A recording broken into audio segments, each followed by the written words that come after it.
The 1950s and 1960s were marked by the decolonization of the remaining colonial holdings in Africa. As subjected people liberated themselves, mostly from British control, the minds of ambitious men and women sought to stabilize and develop the newly formed nations as quickly as possible, with the intent of matching the experiences and quality of life provided within the developed world. One man with such ambitions attempted to launch an unprecedented and exciting project in the newly formed nation of Zambia, sending a 16-year-old schoolgirl and her 12 cats into space. It was to be Africa's first space program, a mission which students can be seen preparing for here. Yet to this day, only 3 nations have successfully sent humans to outer space: the Soviet Union, China, and the United States. This African space project was a massive failure, ridiculed at best and ignored at worst. But how did it come to be? A Zambian space dreamer. It all began when the southern African country of Zambia, formerly known as Northern Rhodesia, gained its independence from Great Britain on October 24, 1964. The new nation took its name from the mighty Zambezi River, which runs along its southern border with what was then Rhodesia and is today the nation of Zimbabwe.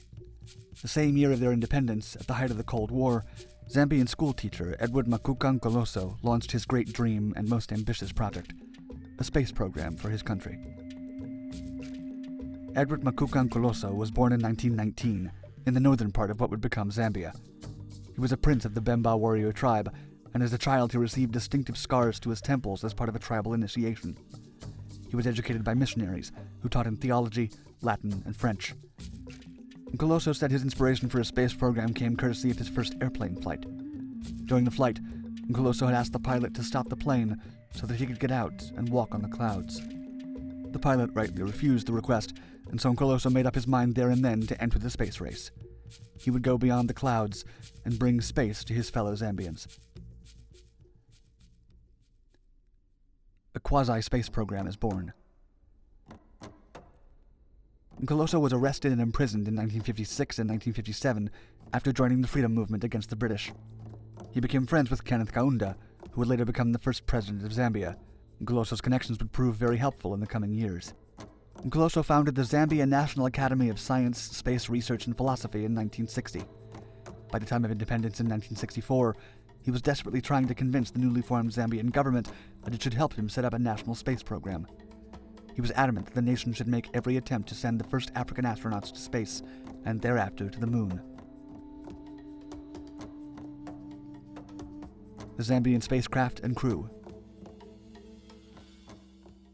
Nkoloso believed that an aluminum and copper spacecraft could be launched into space in a type of catapult-inspired firing system. He dubbed the craft Cyclops 1. His proposed spacecraft would be mostly made from copper, given that the metal was Zambia's leading commodity. He selected a dozen eager schoolboys and one girl from the school in which he taught to be his Afronauts, who would be sent, or rather catapulted, to the moon. The term Afronaut was thought up by Nkoloso himself. He would proclaim, quote, "Our posterity, the black scientists, will continue to explore the celestial infinity until we control the whole of outer space." The Afronaut uniform consisted of a green satin jacket with yellow trousers, although Nkoloso wore a standard-issue combat helmet, a khaki military uniform, and a flowing cape in multicolored silk or velvet, festooned with medals. The stark, beautiful Kalahari Desert provided a chance for the astronauts to practice their lunar landings. Training undertaken included having the Afronauts take turns climbing into a 200-liter oil drum and rolling down a hill bouncing over rough ground. Nkoloso believed that the bouncing imitated the rough launch and re-entry that they would experience in a spacecraft. Another part of the training involved having them swing on a rope and clipping it while they swung, supposedly simulating the experience of a free fall. These unconventional methods were produced by Nkoloso himself. Further ambitions.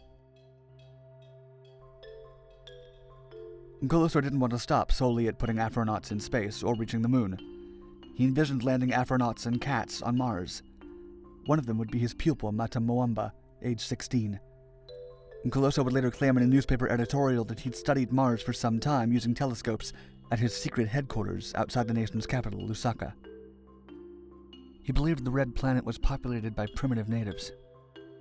His Afronauts would no doubt be needed and welcomed by the Martians. He even declared how a Christian ministry would be established for the primitive Martians. As for Nkoloso's dog, Cyclops, he would also go into space, and follow in the paw prints of Russia's famous space dog, Laika. Program to nowhere. Unsurprisingly, Nkoloso's requests for funding from entities ranging from UNESCO to Egypt to the United States and the Soviet Union alike were all politely declined. The project was doomed because no external actor would take it seriously. No investors were interested in decolonization, a 9-foot by 6-foot drum-shaped vessel intended to work as a rocket. Nkoloso emphatically believed in his venture and declared the program only failed due to lack of funds. He claimed that the rocket was sabotaged, quote, by foreign elements. Unsurprisingly, the Zambian government distanced itself from Nkoloso's pet project.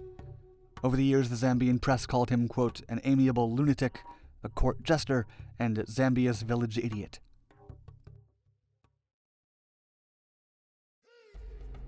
Nkoloso's legacy. Edward Makuka Nkoloso was buried with full presidential honors after he passed on March 4, 1989. For all its kookiness, his Afronauts program allowed the youth of a newborn nation to dream.